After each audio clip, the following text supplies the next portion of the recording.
में आज हम बात करेंगे निखिल सचान द्वारा लिखित किताब पापा मैन का। इसको प्रकाशित किया है हिंदी युग ने। इसमें पेजों की संख्या 198 है और अमेजन पे इसका मूल्य 107 रुपये है। यह किताब निखिल की चौथी किताब है। इसके पहले वह 3 किताबें यूपी 65, नमक स्वादानुसार और ज़िंदगी आइस पाइस लिख चुके हैं। निखिल पहले पेज में ही किताब का मोटिव लिखते हैं, ऐ मेरे हमनसीब, मुझे मालूम है कि तुमने कई सपने देखे हैं, कुछ बचपन में, कुछ जवानी में और शायद कुछ बुढ़ापे में। सपने जिन्हें तुमने दुनिया वालों की नज़र से छुपा कर रखा है। वो कहते हैं ना, दुनिया का सबसे पुराना रोग कि क्या कहेंगे लोग। मैं जानता हूँ कि इसी रोग से अपने सपने को बचाने के लिए तुमने उसे अपने डर के संदूक में छुपा कर रख दिया था। मैं चाहता हूँ कि इस किताब को पढ़ने के बाद तुम उसी संदूक से अपने एक पुराने सपने को तो निकालो यार। उसे झाड़ो पोछो, उसे दुलारो, उसे बच्चे की तरह पुचकार कर कहो कि हाँ, मैं तुझे एक दिन ज़रूर पूरा करके रहूँगा। देखो यार, सपने पूरा करने की कोई उम्र नहीं होती, लेकिन सपने न पूरा कर पाने के मलाल में एक उम्र भी कम है। यह कहानी है 52 साल के चंद्रप्रकाश गुप्ता की, जो कानपुर सेंट्रल रेलवे पे टिकट बनाने का काम करते हैं। वह गाना गाने के बड़े शौकीन हैं और रफ़ी साहब और किशोर कुमार के बड़े फ़ैन हैं। उनके परिवार में उनकी पत्नी सुलेखा और उनकी 2 बेटियां मिट्ठू और छुटकी रहती हैं। मिट्ठू ने डॉक्टरी की है और छुटकी ने IIT में 10वीं रैंक लाई है पूरे इंडिया में। अब उसका सपना MIT अमेरिका में जाकर रिसर्च करने का है और वैज्ञानिक बनने का है। मिट्ठू की 2 दिन में शादी है, इसलिए घर पूरा भरा हुआ है। छुटकी ने अपने IIT के बॉयफ्रेंड नील को भी बुला लिया है और उसके साथ वह डांस कर रही थी, तभी उसके पापा ने उसे देख लिया। वे वहाँ आए और नील को कहा कि उन्हें कोई बुला रहा है। नील बाहर गया तो उधर कोई नहीं था। वह दरवाज़ा पर क्लूलेस खड़ा था। अंदर चंद्रप्रकाश ने गाना बदलकर पुराना हिंदी गाना लगा दिया और अपना हाथ छुटकी की तरफ हाथ बढ़ाया। छुटकी ने उनके हाथों में अपना हाथ दे दिया, साथ में नाचते हुए मुस्कुराने लगी और कान में बोली, मुझे मालूम है नील को कोई नहीं बुला रहा है, तुम ना एकदम पजेसवी बच्चे हो। नील अंदर आया। चंद्रप्रकाश ने उसे ऐसे देखा कर दिया जैसे वह उसे जानते ही ना हो। छुटकी के स्टेप से अपने आड़े तिरछे स्टेप मिलाते हुए उसके कान में कहने लगे, बेटा मैं बड़ा साधारण आदमी हूँ, लेकिन बचपन से जब भी तूने मेरा हाथ थामा मुझे असाधारण लगता था, जैसे मैं कोई सुपरमैन हूँ। इसलिए तेरा हाथ कोई अपने हाथ में थाम लेता है तो थोड़ा सा पजेसी तो फील होगा ही ना। उस महफिल में एक और प्रेमी था, नाम था पिंटू मिश्रा। वह छुटकी को बचपन से ही प्यार करता था और उसका पड़ोसी भी था बड़ा दिलदार आदमी। उसने छुटकी की तरह IIT तो नहीं, पर हाँ ITI तो ज़रूर किया था, लेकिन था बड़ा जुगाड़ू, हर काम को चुटकी बजा के कर देता था। उसका प्रेम कुछ अलग ही था, प्रेम जो बचपने का था, प्रेम जो भोली उम्र का भोला प्रेम था। जब दोनों छुटपन में साथ खेला करते थे, तब से ही पिंटू छुटकी का मुरीद था। वह बगल से गुजर जाती थी तो उसका दिल 2 ताल तेज धड़कता था और 4 फीट फलांग कर तेज चलने लगता था। जब छुटकी नज़दीक होती थी तो छुटकी के अलावा सब कुछ रुक जाता था, बस छुटकी चल फिर रही होती थी।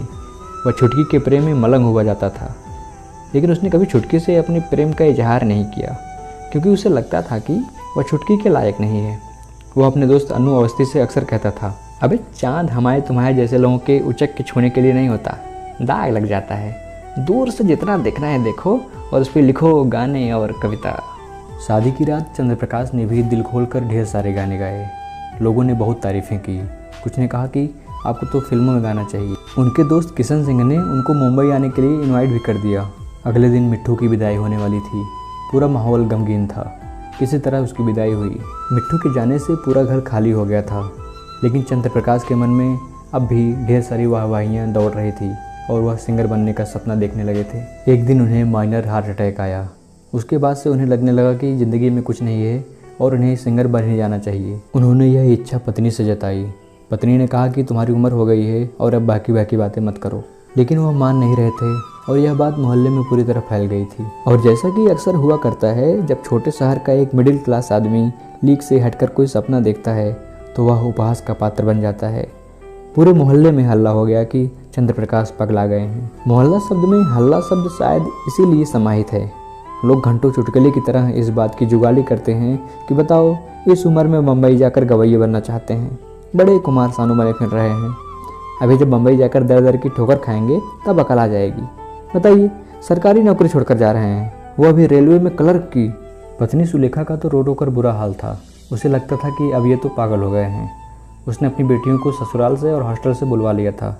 चंद्रप्रकाश को लगता था कि उनकी बेटियां आएंगी तो उनका साहस बढ़ाएंगी, लेकिन जब बेटियां आईं तो बेटियों ने उनको और लताड़ा। बोला कि आप कुछ नहीं कर सकते हो और आपकी उम्र हो गई है, आप कहाँ जाओगे, कैसे जाओगे, और ये इम्पॉसिबल है, आप ये कर ही नहीं सकते। चंद्रप्रकाश आज बड़े दुखी थे। छुटकी की कही बात लगातार उनके कान में घूम रही थी। सोच रहे थे उसने इट्स नॉट पॉसिबल क्यों कहा। झूठ ही कह देती कि हाँ पापा आप कुछ भी कर सकते हैं, लेकिन फिर भी मत जाओ, यहीं रह जाओ। वह भी तो छुटकी से झूठ मूठ कह दिया करते थे कि हाँ बेटा तू कुछ भी कर सकती है, तेरे लिए कुछ भी पॉसिबल है। फिर छुटकी ने उनसे ऐसा क्यों नहीं कहा। जब वह छोटी थी तो वह उसे अपने कंधे पर बिठा लेते थे तो छुटकी खुशी से चीख कर कहती थी, लुक पापा आई कैन फ्लाई। वो हमेशा जवाब में अपनी चाल और तेज़ कर देते थे। उसे कंधे पर बिठाए हुए दौड़ने लगते थे और कहते थे, हाँ हाँ तू ही मेरी चिड़िया है, तू तो आसमान को भी छू कर आ सकती है। छुटकी जब बचपन में उनकी चोट पर फूंक मारती थी तो वह तुरंत मुस्कुरा कर कह देते थे कि हाँ मेरी चोट ठीक हो गई।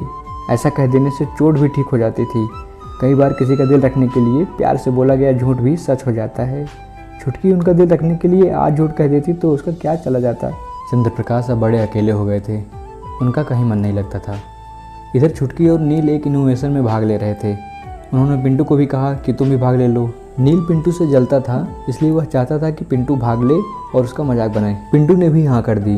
पिंटू और उसके दोस्त अनु अवस्थी ने एक कमोड का आकार तैयार किया और उसको प्रतियोगिता में ले गए। और जब प्रतियोगिता खत्म हो गई तो नील को लगता था कि वो और छुटकी ही फर्स्ट आएंगे, लेकिन जो हुआ बहुत आश्चर्यचकित हुआ। पिंटू मिश्रा पहला पुरस्कार जीत गया था और नील की धज्जियाँ उड़ गई थी। उस समय छुटकी पिंटू से बहुत इम्प्रेस हुई थी। अब पिंटू इनके घर के और करीब हो गया था। वह अकेला ऐसा इंसान था जो चंद्रप्रकाश को सपोर्ट करता था। वह उनसे हमेशा कहा करता था कि आप ज़रूर सिंगर बनोगे और ज़रूरी नहीं है कि मुंबई जाकर सिंगर बना जाए, आप यहाँ पर भी सिंगर बन सकते हैं। और इसीलिए उसने एक जुगाड़ लगाया और एक दिन उनको एक स्टूडियो में लेके गया और वहाँ पर उनका एक इश्तिहार बना दिया। अखबार में इश्तिहार छपा कि शादी ब्याह मुंडन और किसी भी शुभ कार्य में गाने के लिए चंद्रप्रकाश जी से संपर्क करें। लेकिन इस जुगाड़ से उनका काम बना कम और बिगड़ा ज़्यादा। उनके पूरे रिश्तेदार और सभी लोग उनको गालियाँ देने लगे कि अब ये इन सब चीज़ों में गाना गाएंगे। लेकिन अब उनको इन सब से कोई फ़र्क नहीं पड़ता था। वो ऑफिस से बहाना बना लेते थे और जाकर हर जगह गाना गाया करते थे। ऐसे ही एक दिन जब वो शादी में गाना गा रहे थे तभी उनके ससुराल वालों ने उनको देख लिया और हंगामा खड़ा कर दिया। इससे छुटकी बहुत ज़्यादा नाराज़ हो गई और अपने पापा पर बहुत ज़्यादा गुस्सा किया। वह पिता पर बरस पड़ी और कहने लगी, पापा आप कौन सी दुनिया में जी रहे हो यार, यू आर 52, अभी आप सिंगर नहीं बन सकते। ये पैसन नहीं बेवकूफ़ी है। ये किशन सिंह के सहारे मुंबई जाने को भी तैयार हो गए। कभी होटल में गा रहे हैं, कभी बारात में, कभी किसी के मुंडन में गा रहे हैं। मम्मी को तो परेशान करके रख दिया है। मिट्टू के ससुराल वालों को भी बेइज्जती कर रहे हैं, वो भी अलग। बंद करो यार ये सब। मुझे नहीं पता था कि उसके ससुराल वालों को इतना बुरा लग जाएगा, लेकिन बेटा अब तू भी ऐसा बोलेगी? तू तो मेरा सपोर्ट कर, मैं तेरा पापा मैन हूँ बेटा। चंद्रप्रकाश ने सफाई दी, लेकिन छुटकी पर कोई असर नहीं पड़ा और वह चली गई। चंद्रप्रकाश भी अब एकदम से बेजान हो गए थे। वह बेमन से अब ऑफिस जाने लगे थे। इधर छुटकी का भी एडमिशन अमेरिका में कंफर्म हो गया था और उसे एडमिशन के लिए पैसे चाहिए थे। उसने अपने पापा से पैसे मांगे। चंद्रप्रकाश अपनी बेटी के लिए खुश थे। वह बैंक गए और अपने फंड का पूरा पैसा जो उन्होंने अपने सिंगर बनने के सपने के लिए रखा हुआ था वो सब पूरा निकाल लिया। बेटी को अमेरिका भेजने के लिए अपने पूरे सपने को दांव पर लगा दिया था, बिना किसी से कुछ बताए। गाना गाना उनकी आदत थी, इसलिए वह एक बैंड पार्टी में काम करने लगे। एक दिन छुटकी ने देखा कि वह मिश्रा के गैराज में चुपके जा रहे हैं, तो वह पता लगाने के लिए वहाँ पर गई। अंदर वह जो कुछ भी देख पा रही थी वह कल्पना थी या वास्तविकता, यह समझ पाना आसान नहीं था। अंदर उसके पिता झूम झूम कर गा रहे थे, जैसे किसी रॉक स्टार या कोई कंसर्ट चल रहा हो, लेकिन सुनने वाला कोई नहीं था। सामने 40 कुर्सियाँ रखी हुई थी। कुर्सियों पर तो लोग तो नहीं बैठे थे, लेकिन चंद्रप्रकाश ने दफ्ती और कार्डबोर्ड से इंसानों के कटआउट लगा दिया था। दरअसल असली जीवन में चंद्रप्रकाश को सुनने वाला कोई नहीं था। इसकी टीस और पीड़ा इतनी भारी थी कि उन्होंने 2 महीने पहले गैराज में एक झूठा ऑडिटोरियम बना दिया था। अपने सपनों की झूठी दुनिया बनाई थी। वह झूम झूम कर गा रहे थे और एक टेप रिकॉर्डर था जो बार बार वंस मोर बोलता था तो वो फिर से गाने लगते थे। ऐसा लगता था पूरा ऑडिटोरियम भरा हुआ है और वो गाए जा रहे हैं। अंत में खुद के द्वारा ही रिकॉर्ड की गई आवाज़ में क्वेश्चन पूछे, तो चंद्रप्रकाश जी आप इतने सुंदर गाने के लिए और जीवन में इतने मुकाम पर पहुंचने के लिए किसे शुक्रिया करना चाहेंगे? टेप रिकॉर्डर ने पूछा। चंद्रप्रकाश माइक के और करीब आ गए, कहने लगे, देखिए जी मैं इसका सारा श्रेय अपनी दोनों बेटियों मिट्टू और छुटकी को देना चाहता हूँ। अगर वे दोनों ना होती तो मैं इस उम्र में गाने का सपना देख भी ना पाता। उनके होने से मुझे बल मिलता है कि जैसे मैं कुछ कर सकता हूँ। मैं उनका पापा मैन हूँ ना। यह सब देख छुटकी घंटों रोती रही। आज उसने अपने पिता को फिर से खोजा था, रीडिस्कवर किया था। उसे रोकर अच्छा लग रहा था। रोने से मन का धुंधलका साफ हो जाता है। हमें वह दिखने लगता है जो रोज़ देखते हुए भी नहीं दिख पाता। छुटकी आज सब देख पा रही थी जो उसे बरसों से नहीं दिखा। आज वह अपने पापा मैन में सचमुच का पापा मैन देख पा रही थी। छुटकी ने सारी बात अपनी बड़ी बहन को बताई। दोनों को बहुत आत्मग्लानि हुई और वो लोग माफ़ी मांगने के लिए अपने घर आ गए। वहाँ पर बेटी और पिता ने अपने गिले शिकवे दूर किए और देर रात तक हंसी होती रही और दारू पीते रहे। देर रात को जब उसके पापा सो गए तो वह पिंटू के पास आई और पिंटू से थैंक्स बोला इतना सपोर्ट करने के लिए। अब पिंटू उसे अपना जैसा लगने लगा था। शायद उसे पिंटू से प्यार होने लगा था। बात में पिंटू ने अमेरिका वाली बात छेड़ दी। आप अपने पापा मैन को छोड़कर कैसे जाएंगी? मैं बचपन से आपका पड़ोसी हूँ। 25 सालों से देख रहा हूँ कि अंकल जी के पास आपके और मिट्ठू दीदी के अलावा कोई बात नहीं है करने के लिए। हमारे घर जब भी आते थे तो टेप की तरह बजना शुरू हो जाते थे। छुटकी के गणित में 20 में से 20 नंबर आए। छुटकी ने मेरे लिए ग्रीटिंग कार्ड बनाया। मिट्ठू ने उसमें कलर करके वर्ड्स बिट्स पापा लिखा। छुटकी ने 10वीं में टॉप मारा। मिट्ठू डॉक्टर बन गई। छुट्टी ने IIT निकाल दिया। छुटकी तो एक दिन नासा जाएगी। छुटकी और मिट्ठू, छुटकी और मिट्ठू, छुटकी ये छुटकी वो। मेरे पापा कहते थे कि गुप्ता जी कभी कुछ और बात भी कर लिया करिए, आप छुटकी मिट्ठू कहकर बोर कर देते हैं। तो आपके पापा कहते थे कि देखिए जी, मेरी दुनिया तो मेरी बेटियां ही हैं बस। आपकी बोरियत के लिए मैं अपनी सुंदर सी दुनिया तो बदल नहीं लूँगा। मेरा सब कुछ तो बस यही है। इन दोनों ने पापा को खुश करने के लिए एक सरप्राइज़ प्लान किया और एक दिन उनके आँख पर पट्टी बांध ली और उनको एक जगह पर लेके गए और गाने के लिए कहने लगे, ladies and gentleman, may I present to you the rock star of Kanpur, Chandra Prakash Gupta. छुटकी ने जोर से अनाउंसमेंट किया। चंद्र प्रकाश अचानक से चुप हो गए। अरे गाओ गाओ पापा। यहाँ कल क्या हो किसने जाना। क्या बात है पापा मैन। और बुलंद आवाज़ में, वो बालकनी वाले अंकल तक तुम्हारी आवाज़ जानी चाहिए। अरे उड़ लई उड़ लई उड़ लई, अरे उड़ लई उड़ लई ओ। चंद्र प्रकाश ने दिल खोल कर गाना शुरू कर दिया बुलंद आवाज़ में। अब उन्हें छुटकी के खेल में मज़ा आने लगा था और झूम कर गाने लगे। जब गाना ख़त्म हुआ तो छुटकी ने उनकी पट्टी खोल दी। अचानक से लाइट ऑन हुई और सब लोग ज़ोर से चिल्लाए, surprise, happy birthday to you. Chandra Prakash ने देखा कि छुटकी, मिट्ठू, पिंटू, जुलेखा, अन्नू ने बड़े जतन से मिश्रा के पुराने गैराज में बड़ी ही खूबसूरती से एकदम सुंदर सा सजा दिया था, सपनों की दुनिया की तरह। वही टूटा फूटा गैराज जहाँ चंद्र प्रकाश छुप कर गाते थे, आज किसी सुंदर से सचमुच से ऑडिटोरियम की तरह लग रहा था। आज वहाँ सारे मोहल्ले वाले आए थे, रिश्तेदार, मिश्राइन, मिश्रा, अन्नू, पिंटू, चंद्र प्रकाश के बैंड वाले, दफ्तर के साथी, सब्जी वाला और दोस्त यार। सब बहुत खुश थे और चंद्र प्रकाश भी बहुत ज़्यादा खुश थे। और फिर कुछ दिनों बाद छुटकी को अमेरिका जाना था। लोग उसे विदा करने के लिए स्टेशन पर आ गए। पिंटू भी उसे आखिरी विदाई देने के लिए आया था। चंद्र प्रकाश ने छुटकी का माथा चूमकर उसे अलविदा कहा और वह वापस लौट गए। वह नहीं चाहते थे कि रॉबिन अपने पापा मैन को रोता देख लेती। वह भी पुरुष थे। वह स्टेशन के बाहर रुककर थोड़ी देर रो ली। छुटकी ने नील को देखा जो हड़बड़ा रहा था, पिंटू को देखा जो हंस रहा था और छुटकी को भी इशारे से हंसने के लिए कह रहा था। ट्रेन चलने लगी तो पिंटू साथ में भागने लगा। छुटकी ने हाथ बढ़ाया लेकिन पिंटू ने उसका हाथ नहीं पकड़ा। छुटकी के हाथ की छाया आज भी ज़मीन पर पड़ रही थी। वह छाया पकड़ने लगा। जब तक छू सका तब तक। उसे अच्छी तरह पता था कि आज के बाद उसे छुटकी की परछाई भी नसीब नहीं होगी। और छुटकी चली गई। रास्ते में एक स्टेशन पर उसे गिरधारी अंकल मिल गए जो उसके पापा के साथ काम करते थे। गिरधारी ने बताया कि उसके पापा ने उसका पूरा फंड तोड़वाकर अपने सपने को बेचकर तुमको अमेरिका भेज रहे हैं। तो वह हाथ पर रह गई थी। वह बहुत परेशान हो गई। अब उसे एक बहुत बड़ा निर्णय लेना था। उसने नील से कहा, मैं US नहीं जा रही, मैं कानपुर वापस जा रही हूँ। US नहीं जा रही? क्यों? वहाँ जाना तो हमारा हमेशा का सपना था। नील छुटकी को यूँ देख रहा था कि जैसे छुटकी एक पहेली हो जो उसकी समझ में नहीं आ रही हो। कानपुर के लिए अमेरिका को छोड़ देने से बड़ी पहेली कोई होगी भला? पहले अपना घर और अपना शहर तो रोशन कर दूँ, दुनिया बाद में रोशन कर लूँगी, छुटकी ने कहा। क्या बोल रही हो तू? मैंने पापा से कितनी आसानी से कह दिया था कि MIT was my dream and I can't live without it. लेकिन उनके सपने का क्या? वो भी तो हमेशा अपना सपना पूरा किए बिना नहीं रह पाएंगे। सबका सपना कीमती होता है। तू इस कचरा जगह के लिए अमेरिका छोड़ रही है? छुटकी, तू बेवकूफ़ है। बेवकूफ़ नहीं हूँ, बुद्धू हूँ, छुटकी ने सामान उतार लिया।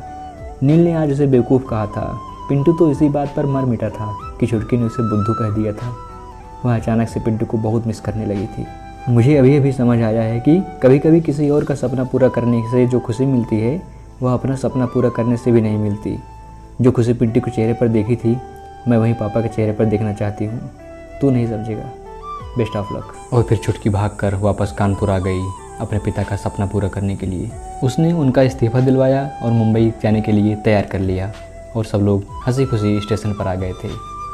और चंद्र प्रकाश जी अपना सपना पूरा करने के लिए मुंबई के लिए रवाना हो गए थे।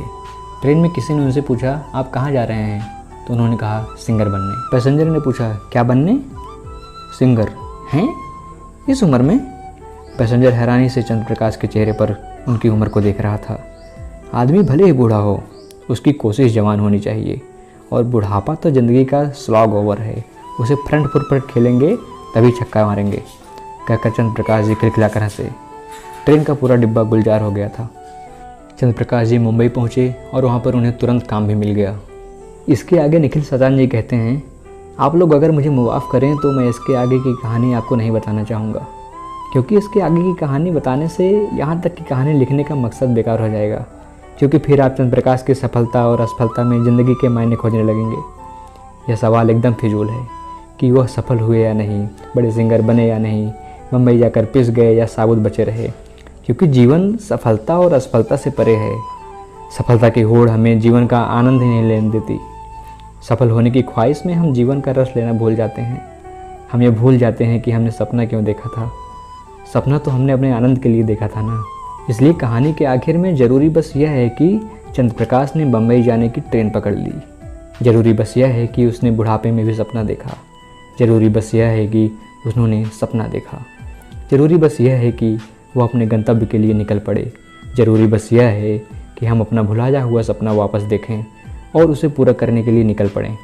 हो सकता है कि हमें सपना पूरा करते हुए अपने हिस्से का सूरज ना मिले, लेकिन हम अपने सपने के जुगनू ही खोज लेंगे। दुनिया में फैले अंधेरे में ये जुगने ही बहुत हैं। और यहाँ पर पापा मैन की कहानी ख़त्म हो जाती है। यह थी पापा मैन। यह एक नॉर्मल कहानी है जो बहुत ही नॉर्मल तरीके से आगे चलते हुए अपनी परतें खोलती है, और कुछ पात्रों को गले लगाने का मन करता है, तो कुछ को समझाने का, तो कुछ को डांट कर चुप कराने का भी मन करता है। यह कहानी आपके सपनों की है, जिन्हें हम कभी कभी काम और जिम्मेदारी के बोझ में किसी कोने में छिपा देते हैं, और फिर कभी कभी इस कोने के धूल को झाड़ने के बाद भी इस सपने को छूने की हिम्मत नहीं होती। ये कहानी सपने को फिर से देखने, उठाने और जीने की चाह जगाती है। तो दोस्तों, यह थी पापा मैन की स्टोरी। आशा करता हूँ आपको यह स्टोरी बहुत पसंद आई होगी और आप इसको शेयर भी करेंगे। इसी आशा और उम्मीद के साथ इस वीडियो को समाप्त करते हैं और बहुत ही जल्दी हाजिर हो जाएंगे एक नए और धमाकेदार वीडियो के साथ। तब तक के लिए हंसते रहिए, मुस्कुराते रहिए और अपना ख्याल रखिए।